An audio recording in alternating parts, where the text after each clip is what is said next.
Okay, so this panel, the purpose of the panel discussion is to really gain some knowledge about what's going on around breastfeeding friendly, what's going on in our community, what's going on maybe beyond our community, in other communities. So it's your time to ask questions. We will introduce each of ourselves and kind of our role, why we're here, what our relationship is with breastfeeding.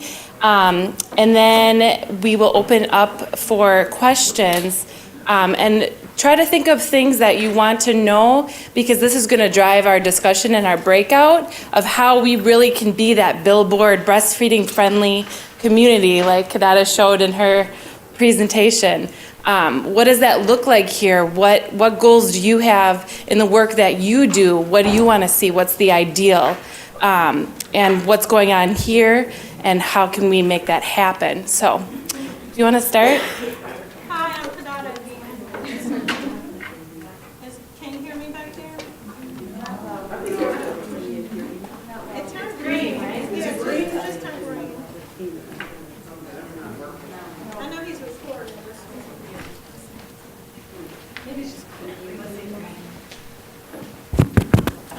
Let's just swatch. Thank you. Testing. Just like We can use this one. So I'm Kadada Green.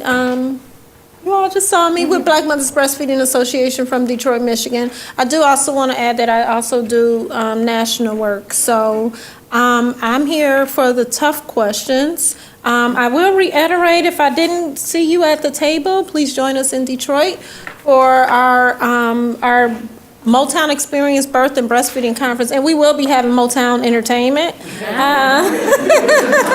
So I'll say that this is a traditional / non-traditional conference, and don't let 3 days scare you, because it will actually begin in the afternoon or the evening of day one. So it's your choice to start in the afternoon or the evening. So it gives you time to travel in on that day. And the day two of the conference will actually be an opportunity for you to, we call it the experience because we want you to experience we want you to experience Motown, the birth and breastfeeding way. So you'll be traveling and having an immersive bus tour, going to different maternal child health sites throughout the city, touring those sites and hearing directly from program staff and program participants. So we invite you to be a part of that. And then the day three is more of the traditional conference. So wait, let me go back. So day two is also, you're gonna have Motown karaoke. So costumes are optional, but you can bring your costume in the evening if you like.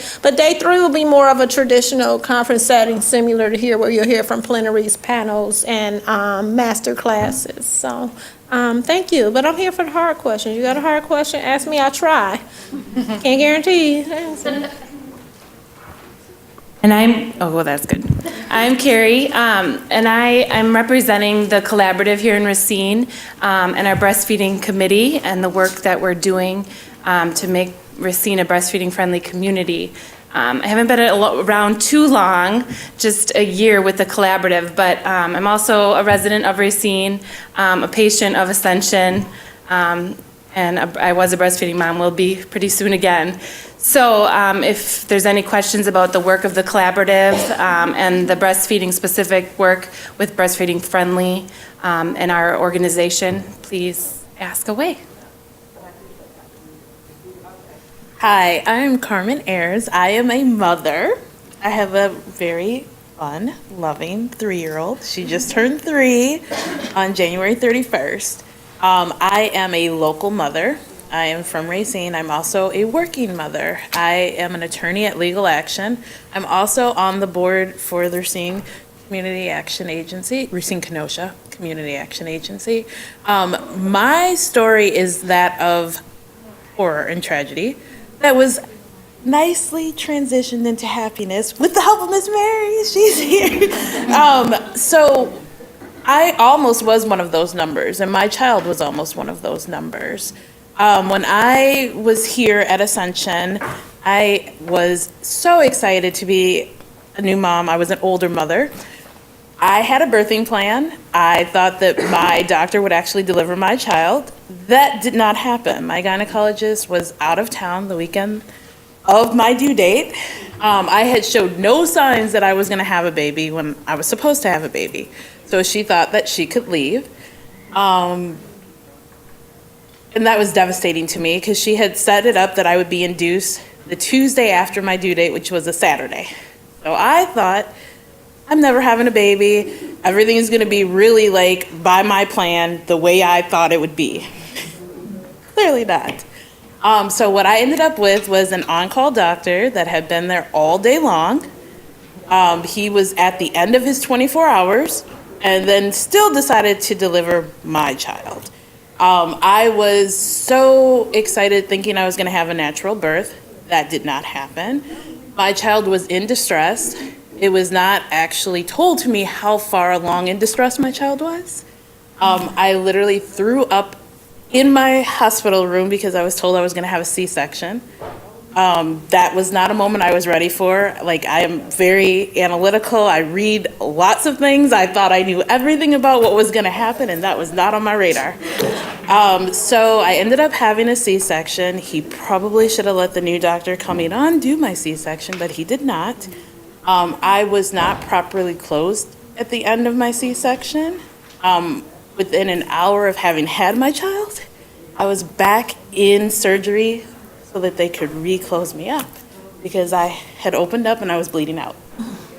And I'm just like crying thinking about all this. So then after all of that nonsense and craziness ended, I had decided I wanted to breastfeed. My mother had not been a breastfeeding mother, so I was a formula child. So she knew nothing about what was going on, nothing about what I was going through, nothing about any of this. This was all foreign to her. She had not had a C-section. She had not chosen to breastfeed. So my biggest advocate, the one person I thought I could turn to the most, was not available for me in that way. The nurses that were helping me, one did not tell me a lot of things that were available to me to help with this process. What I didn't know at the time was that my child was not eating. I have rather large breasts, and I have an actually really large nipple. My child was small. Her mouth was not big enough to latch. So I thought I was feeding my child. She was losing weight. I didn't know I wasn't, and the nurse just kept shoving her on my breast, and it was not working at all. I didn't actually see a lactation specialist until right before I was discharged. She was actually the person who told me what was going on, because I would have left there not knowing my child was not eating. She would have kept losing weight. It was just going to be terrible. So then also I didn't realize that my insurance could cover a pump. Found that out and had ordered it, but it hadn't come yet. So again, thankful for my lactation specialist. You can actually sign a pump out at the hospital. I did not know this. This was never once told me while I was there. Never heard of it, never knew that was a thing. So thankfully, until my pump came, I was able to check one out. So the beginning of my process, I was pumping only. It took a little over 2 months, and I was very persistent with pumping. It was horrible. It took a little over 2 months before my child actually latched. I was so thankful, and I just want to cry because they were so helpful because I was struggling the whole time, and I would have given up. And thankfully, I didn't. And I'm sorry, I didn't mean to cry, and I wanted to be professional because I'm a professional, right? But yeah, it took me months before my child actually latched for the first time, and that was just amazing. But also, I really would have given up. And Mary knows, I told her all my struggles with, it's not coming in, it's not doing what it's supposed to do. One thing I was grateful for was the understanding that stress plays a major part. And that if you're not healthy, you're not going to produce. So what I didn't know at the time, and this is where it gets more tragic, I had a huge cyst. They saw the cyst while I was pregnant, but said it would dissolve, that it would go away. It did not. So within 6 months of having my child, I was back in surgery again. And actually, I had the pain issue where people don't take your pain seriously. I had expressed pain and I had said that this was going on. And actually what happened is that cyst was larger than my child's head. It actually had twisted and my ovary had died. And I was walking around with a dead ovary inside of me, trying to produce milk for a child, not knowing that I wasn't physically in the position to do that. So I actually had my left ovary removed 6 months after my child was born, which the size that it was, they probably should have noticed it during my C-section, but they did not.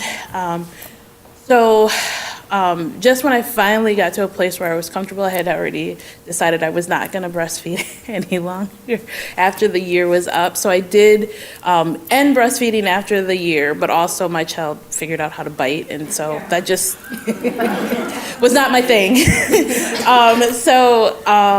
After a year, I did. And it was actually pretty easy because we had been going back and forth between the bottle for so long. It was actually pretty easy, although she did not like whole milk. I don't know why they think whole milk in any way, shape, or form is similar to breast. It is not. They know the difference. Your children know. But thankfully, that transition did end up being as smooth as I liked. I did keep lactating for like almost a year, so that was weird. I didn't know that was a thing. Apparently, it's a thing. So that's my story. Bless you.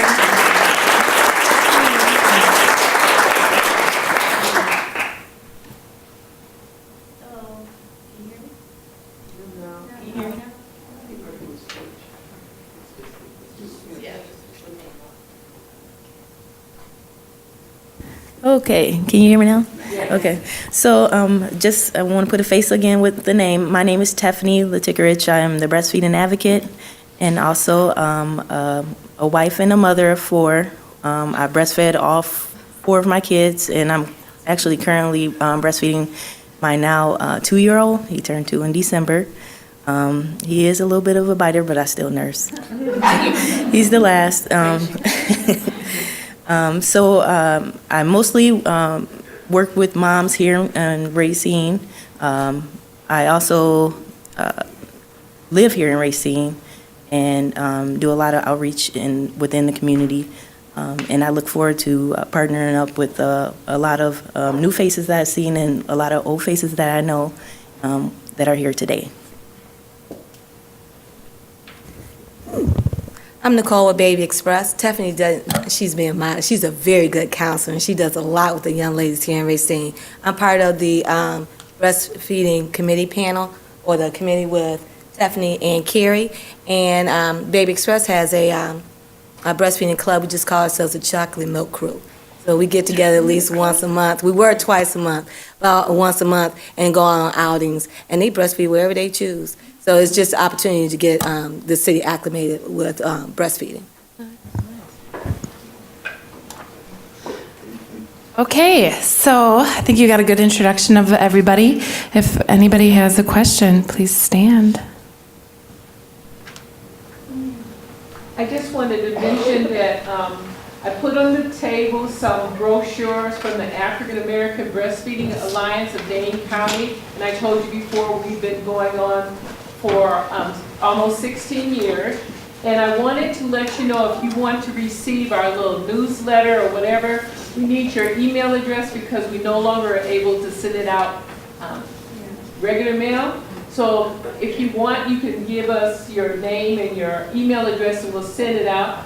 I'm saying, how long have I been sending you newsletters and we couldn't find you anymore? You? Yes, right there, in the middle, right there. What happened to you? Well, that was actually when I was at the Kenosha WIC office. That's right. Yeah, so it's been some time, but Because I couldn't find your email anymore. yeah. It left. It Okay. left there, so it came back, kept coming back to me. Okay. And so I looked up this list and I said, I know that name from Yeah. somewhere. Yeah, so I'm here. Okay, well, we need is yours. But also, there's a little a postcard, and it tells you about our little meetings and so forth. I want you to understand that it has been very difficult to keep that running, but the most important part that we found is that if you get the community involved, please work very hard to get people from your community to actually be the people who go back into the community, all right? That the people from your community must buy in to the importance of breastfeeding. And if they don't understand, that's why you're there, to help them understand the benefits of breastfeeding. We're talking about not only their life, but their children's life. And people assume breastfeeding is only for the baby. And the truth of the matter is, it is not only for the baby. It's for the entire community, as well as this child getting much older in life. We're talking about in their senior years, the benefits of breastfeeding outweigh all of that you've done before. When they say give the baby, some doctors will say, well, if you're having problems with breastfeeding, you can give them formula. No, you don't give them formula. Your breast milk is extremely important for that baby, and please help them understand that. So, thank you. Sorry, I'm going to cut you off. You're speaking to the choir. I think we all believe in breastfeeding, so thank you so much. But we really want some deep questions here. What's going on in our community? So if anybody has anything, Essie? As I was hearing Carmen's story, which is a very compelling story, and a very tragic story, but at the same time, we know that there are women in our community that experience those kinds of, they have those kinds of stories, and in many cases, it's hard for them to tell those stories, so thank you for sharing your story with us. But what do you know now that you didn't know then? Okay. I'll stand up. What do you know now that you didn't know then that would have been helpful to you? I know you now know this. You're right here. Mary, who was very helpful. So the fact that Mary came along was very helpful. But what else? One, I really had no idea that a lot of places don't care about breastfeeding and others that do breastfeed. So now I'm actually pushing that issue at my current job. Like, you would think, oh, lawyers, we know the laws, we know the issues, we don't want to be sued, we don't, right? No, like, we really don't even have maternity or paternity leave at the current job that I'm at. So we're working on a new process there. We don't have any spaces for breastfeeding, period. There's no place for keeping breast milk, period. So the fact that, you think that this is widely accepted and that everywhere you're going to have these opportunities, you don't. So we're in the process of pushing that there. I was grateful that I was able to actually, and I literally drove to my mother's house because my mother took care of my daughter. Drove to my mother's house and then drove back to work. So she lives 3 minutes from my current job. Like that, I left my old job and found a new job close to my mother so I could be there for my child. So the idea that this is even a thing, like, you have to ask these questions in advance. Like, you don't know if there is or isn't a policy. So thinking about this, I never even thought about, like, is that going to be a problem? Is that going to be an issue? Like, how do I navigate my calendar? How do I navigate my schedule? Like, there is actually a schedule. And especially if you're a pumping mother, there is definitely a schedule. So the idea of trying to navigate my personal life and my actual, like, job, which is a professional environment, and that the courts really aren't helpful in that at all. Luckily, we're having more women on the bench, but really, they don't understand. And it is something that plays into decisions that I make daily now, and it wasn't before. The question that I had earlier, what you've gone through, you had shared earlier that you were in the process of breastfeeding, but you were not aware your child was actually not getting nutrients that you were assuming that you were supplying. How would you advise other young women that are in that position? Definitely talk to a lactation specialist. Like, don't skip that process. Yes, or And then also self-advocating too for self. Being that self-advocator, speaking up about your wants and needs. First, with going back off of your plan. You have a plan that you go into the hospital with, but also being that self-advocate for yourself and baby when going in. me just thinking back about being a new mom with my first, and I actually had to have a C-section as well. I had actually C-sections with all four, but the first, I did not want to go in there with the C-section. But I knew, being a first-time mom, I knew I wanted to do something to be like that woman, to still feel that I was a woman in a sense. So breastfeeding was the voice that I gave myself. So I said I knew I can do something and I was going to do it no matter what. So I went and self-advocated for myself and said I was going to breastfeed. So being that voice for self is like key. I want to add too, just with, the work that you do, Tiffany, as far as like, she works to empower the mothers even when they're in the hospital and letting them know, okay, you're going to go down for tests. However, you need to make sure certain times because of your baby needs to be fed, you give them direction not to give your baby the bottle if you're not in the room. I mean, those are the kinds of things that you have to really talk through with the mom because they don't really look or foresee that. And so by having that peer-to-peer person, that advocate person there to help them think through the process and be a support at the same time is very beneficial.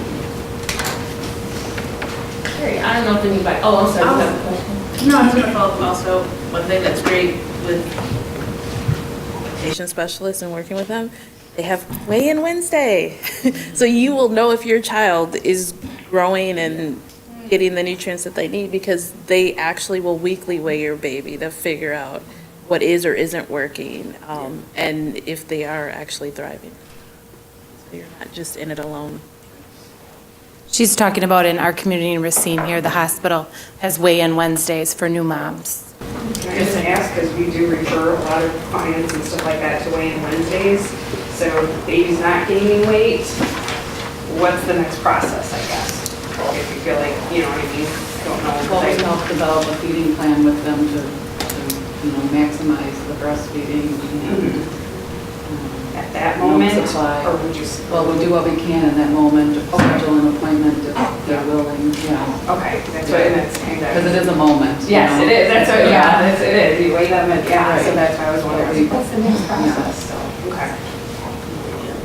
And that's actually going off like a significant amount of weight. Initially the baby's going to have some weight loss, Right. but if it's a significant amount, then there needs to be other resources and steps that go with the bottle. Is there a, follow-up to that question, is there a program that you guys have in place that would actually come out and educate our team on being able to communicate with young mothers without alienating mothers that decide to use Similac or some other type of milk, but yet we're going to educate them on the values of breastfeeding, but yet make it all inclusive? So myself, I can actually go and just tell them the benefits of breastfeeding. And then also being the support, all moms have the right to choose what method of feeding they want to provide for their babies. And myself, not neglecting or pushing them aside, just being that support as a whole. Because we can have moms who are exclusively breastfeeding. You can have moms who do half and half, but you just want to let them know that they have a choice. But, ultimately, my goal is to support moms who are fully breastfeeding, but I will also support those who decide on the other. We actually use a curriculum called Black Infant Health, and that is an evidence-based program that's based out of California. And we actually meet with our families at least once a week. And if anything, they're getting the historical aspect of nursing, how formula came into play. We don't penalize a family that decides to use formula, but we make sure that we encourage and empower our families that decide to breastfeed. So we do an extra session for our chocolate milk crew. And so therefore it gets everyone involved with that liquid gold that we have, and we just talk about all the things that make them feel more comfortable with it. So even if a family does decide to use formula, we give them all the tools, what they need to do, and make sure bottles are clean, how they prepare it. Because truth be told, a lot of the houses that our families are coming from, and the key word I'm saying is family. It does not necessarily, when we have our sessions, we encourage the dad to come, because anyone who knows about Medicaid transportation in the state of Wisconsin, it's only the mother can go. Let me even correct that. If she on a bus route, she get a bus pass. So we provide them transportation, and dad can come, grandma can come, whoever they want to come with them. Then when we have the sessions, they can have anyone that come to the sessions. Now, we like to eat. We know if we want to, you got to catch them first before you can give them anything else. So we try to feed them. And in that, while they're there, they don't even know they're learning. Get a healthy meal prepared for them. Then teach them what that is needed for them to have a healthy birth and follow-up. Now, in that follow-up, that is the key. Because when they come home, like I mentioned earlier, I know how I was when I came home from the hospital. I'm like, oh, I got to go home with this baby by myself. So, when you get home, you have that extra support. That's when our care managers are calling them, and that is a question. I don't know if they're getting enough. So, like, we get transportation for families getting that weigh-in Wednesday. If by chance, when they're hearing from all other people in the house, give that baby a bottle. We try to get them to get to that house. So let's just weigh the baby here. How comfortable, and just be with them for a little while. With the introduction of technology, we can teleconference now. So I ain't gonna claim my care managers all like it, but they're up 2 or 3 o'clock in the morning. If they have to talk with that mom, and when she's about at her wit's end, she's about to be done with it. So we are able to talk her down. And so we're also working with dad. What can you do that in the process? Because many of them are like, are you sure that you want to keep doing this breastfeeding? But if we get him in the process, now you got buy-in from both. And then we do that teleconference in the middle of the night, believe me, they're cool with it. As long as it's going to calm mom down and calm baby down, hey, tell them what you want them to do. And they right in there. So far, so good. We're still measuring it, but so far we've been having a success rate with helping both mom and dad in the middle of the night. I want to add to what you're saying, Nicole, and also in response to your question about formula feeding moms and breastfeeding moms. The whole bliss or idea of mommy wars is concerning to me because it will give someone the idea that a formula feeding mother can't support a breastfeeding mother. So it is important, like you said, to have them together so that they all hear. I can tell you, probably many of my supporters when I was nursing my child or having challenge came from people who have formula fed their babies. So even if it's just encouragement. So we do. I thank you for raising that question. I thank you for your family approach to the support, because we're not just dependent on breastfeeding. Some of our we're not dependent on just breastfeeding women or mothers to support our breastfeeding mothers. Many practitioners haven't breastfed. Some are male. Like, it's okay that someone who has not experienced breastfeeding support a breastfeeding mother. So you for some of you in this room, you may have children who you didn't breastfeed, but we're asking you to support breastfeeding mothers. So it's okay to include those bottle feeding or infant formula feeding mothers in the conversation. But it also gives them a chance to understand the importance of it, and it actually supports them. They may not have done it themselves, but they can help other people do that. So it's really important that everyone get the information. Even grandmothers who didn't breastfeed their children need the information. And I think sometimes it's better to give them the information so they can make a choice than not have the information at all. Dada, given where you are now in terms of, all the work that you've done, that you continue to do, what are some of the suggestions that you would have outside of, what you have in your policy? What are some of the other suggestions that you would have as to how some of the professionals can reach out more to those pregnant moms and pregnant families? So we strongly advocate for home visiting. It's just needed because when you're asking a new mother to come to you, it's very challenging sometimes. I just had a baby, so it's challenging. But also, I may not have transportation. We have breastfeeding classes, childbirth education classes, as well as group parenting classes. One thing that I'll say in particular for professionals is that And you have to be creative about some things. Sometimes the word breastfeeding just turns people off. They're just not interested in breastfeeding. But in our childbirth education classes, we got a lot of stuff on breastfeeding in there, right? So while we ask people to be explicit about breastfeeding, you also have to integrate breastfeeding into your work as well. Because you may be trying to get breastfeeding mothers, but you may only get the people who are interested in breastfeeding. However, if you had a broader idea, then you probably get more mothers, and then you can hit them with the whammy with the breastfeeding. So I would suggest that as well, as be explicit, but also be creative about getting the information to them. I have a question. I think you said it, and everybody up here, I think, has hit on this point. I do home visiting, and I work with moms in their homes, and we talk about breastfeeding. And there can be mom and me, and then auntie or dad or grandma or whoever, like right there in the next room, but not involved in the conversation as it relates to breastfeeding. And then there's this stigma and this barrier. And it's intergenerational, and so because my mom didn't do it, because my grandmother didn't do it, nobody's teaching me how to do it. And so when I come in and I say breastfeeding, it's like maybe that word is just, oh my goodness, my breast. Like it's just, and it makes it that much harder for us to even have the conversation about it. And so I am trained. I mean, I probably can do some updating as it relates to like vocabulary and language.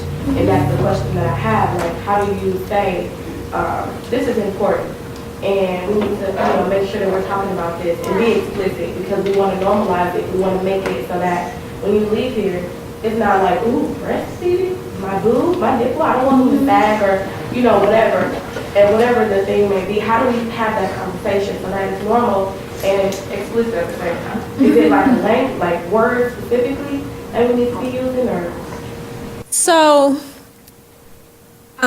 we find this challenge even with our community-based doulas, right? And they're breastfeeding, like, we're Black Mothers Breastfeeding Association. So our doulas, like, one of their big roles, they want to make sure that their mothers are breastfeeding.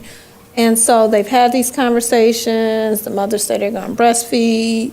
They have challenges. So they say they're going to breastfeed, and then there are challenges posed when they do. And then sometimes they decide not to, and sometimes they decide to breastfeed and supplement with formula.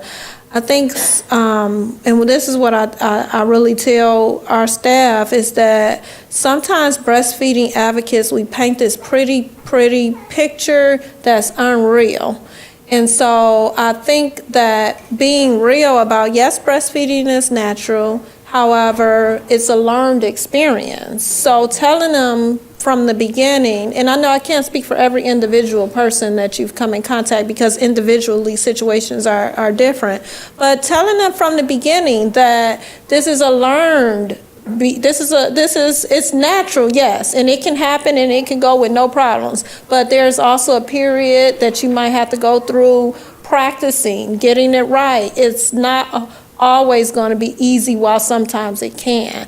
I think we have to be real when we're talking to people, so that when they experience those challenges, that it's not a shocker, and it's not like, oh, I have to quit, but I was already prepared and I knew that I might face a challenge. So be careful about the pretty picture that we paint of people posing in the garden, nursing their kids. And those are beautiful pictures. We have some, but just be very careful about the way that you prepare people for breastfeeding, so that it's real. And also talk a lot of what we do is not necessarily about the mechanics of breastfeeding, but how do you fit breastfeeding into your lifestyle?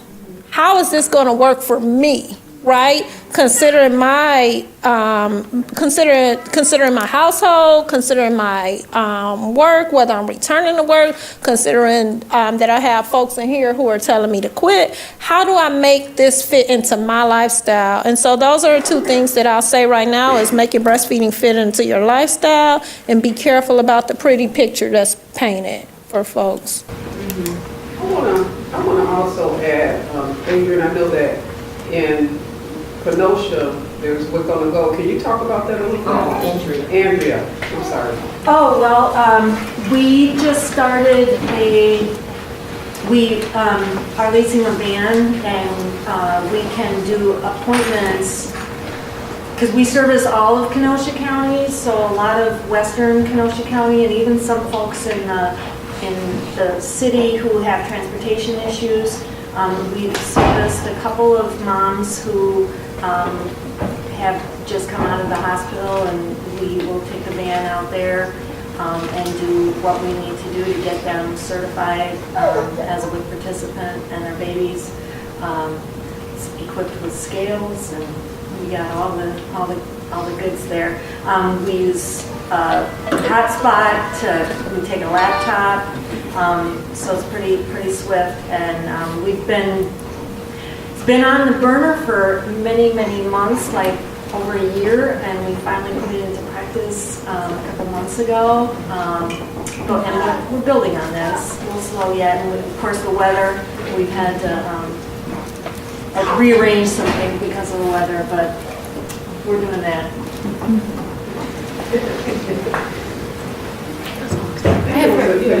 I kind of want to just kind of, because unfortunately, I mean, I've been with WIC for about 18 years, and, so I mean, we have pregnant moms who come in, and we just kind of ask them, what have you heard about breastfeeding, or what do you think about breastfeeding? And then you might have the person that's next to them, and they're like, "Ew, that's nasty."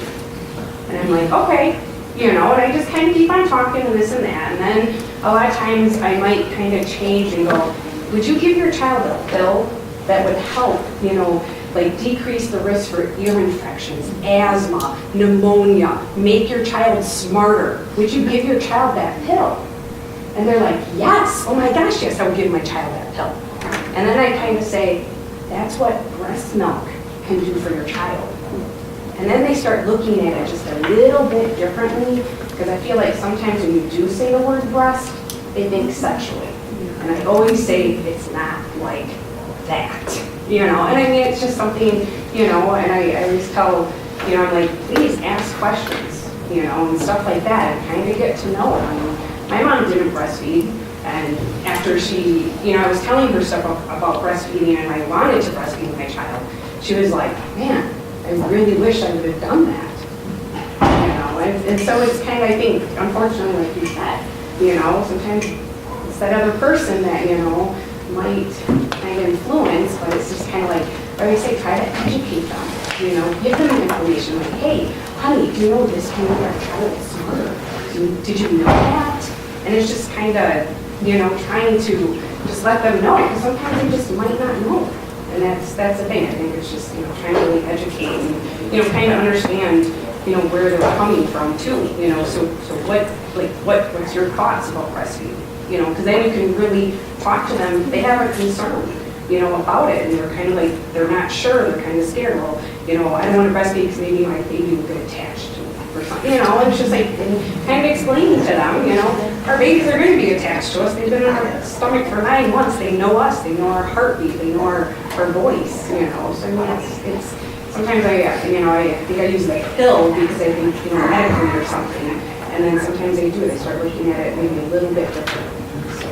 And to address what you're saying with that, with the Great Migration North for a lot of African Americans, they came up here, especially in Racine, to work.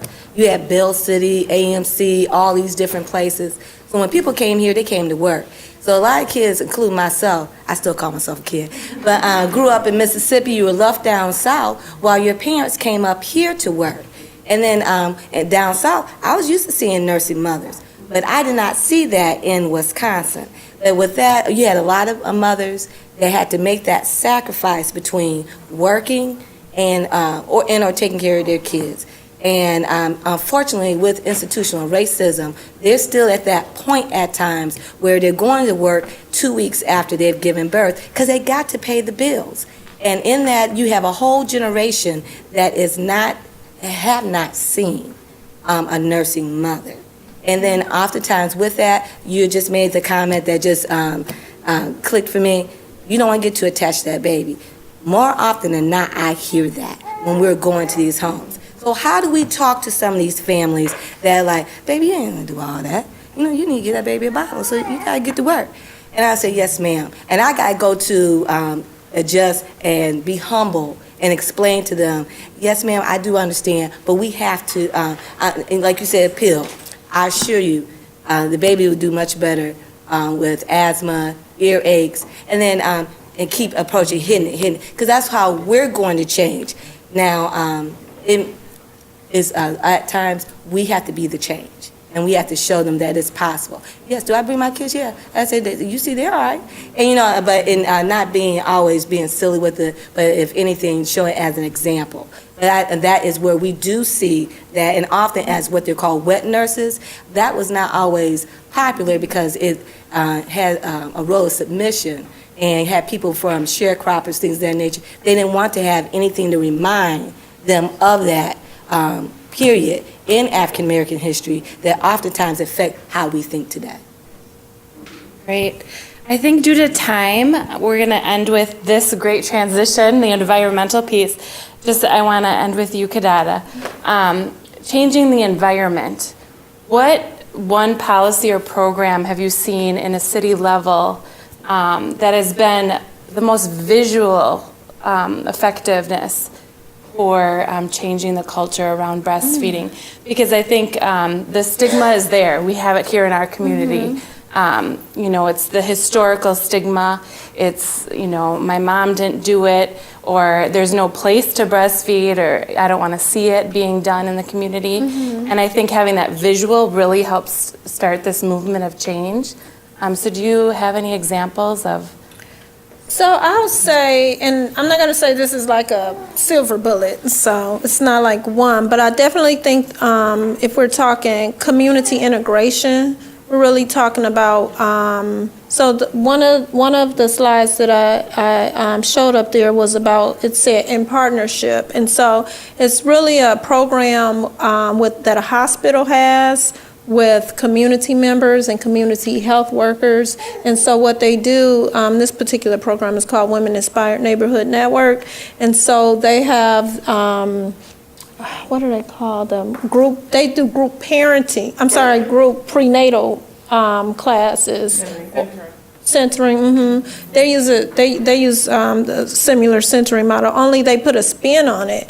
And it's not just the providers in there with the families, they're also community health workers in there with the families. And so what happens is when those families have their babies and then they go home, the community health workers help to bridge that gap. So I think that that's one particular model. I don't have a silver bullet, but I definitely think that community integration into decision-making and partnerships is key. Awesome. Can I just add, Carrie, that maybe, I know people are kind of quiet, so if you have one final question, does anybody have one final question? I see there's okay, we have one back there too, so I'm gonna do two questions. Two questions. My name is Angela. I'm a mother. Actually utilized Crown Jewel Academy for my child just because they fit with my model of trying to breastfeed. One of the things, I was an older mom, had a story to tell about, you know, just my journey to becoming a mother. And was actually, I can say, happy that I had a child at Wheaton or Ascension. Attached to my doctor, luckily, who listened to me. If it wasn't for her, I probably would have a horrible story of myself. But going to the breastfeeding part, I was more self-taught on that. Because I was going through my journey in IVF and all that, I use YouTube all the time. So I learned that way. Because of that, I was able to ask certain questions. So my thought, and I have no idea what programs are available in Wisconsin. I know a little bit because of my husband and the collaboratives that he's been working with. But other than that, I really, for myself as a professional that maybe did not need to utilize WIC, didn't need to utilize those things to be able to be in your face to say, hey, what's about breastfeeding? You know, I was just a mother traveling back and forth to Illinois to work. How do you reach people like me to say, hey, you know, let me, you know, tell you about breastfeeding? When I did go to the hospital, it was an advocate of breastfeeding. They had a child in the room. You know, my mother was like, really? What? They're not in the, you know, they're not off into another room. So that was great. Wheaton did fit into, you know, that, trying to tell me to breastfeed. But then I went home, I still felt that reluctance, like, okay, now I gotta go to the grocery store. How do I do this? Because when I met the lactation consultant, she was great, but she told me how to do it with a boppy. Like, I'm not gonna carry my boppy around to the grocery store when my child needs to breastfeed. So I think if there's a way to be able to get in front of people like myself, who might not be utilizing the other services in town, and to also show us different options, like, you know, there are harnesses that you can actually walk around the mall and you could be breastfeeding your child at the same time. You know, showing me those different tools to utilize to make it a lot easier for me, so that I don't see just the stereotypical thing that you think about, like, okay, I'm gonna be over in the corner and, you know, in the mall trying to figure out how to drape. I mean, I remember crying, trying to figure out how to breastfeed my crying child, trying to figure out how to drape him, you know, drape the thing over. Like, nobody taught me how to do this, and I have nobody to go to. Like, my mother didn't do breastfeeding, so who's gonna help me out? Do I need to look on YouTube, which I ended up having to do, figure out how to drape over, how to do this?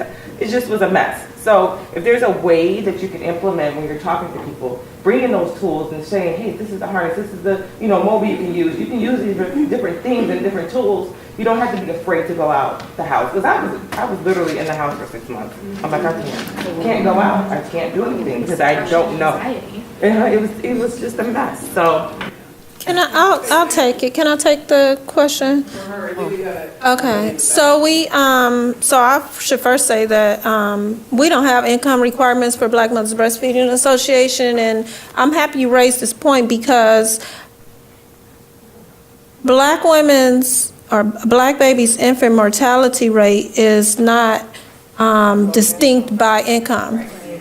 So I also heard Gina say earlier when she was up here that their programming or where they're trying to move with life is not about income based. So I think that's something that we have to consider is removing those income based requirements, and those are policy and other changes. But and so also sometimes when it's federally funded, those are the things. But for us who are in a position like we're a nonprofit, independent nonprofit, there's no reason that I have to put income down unless there was a particular funding source.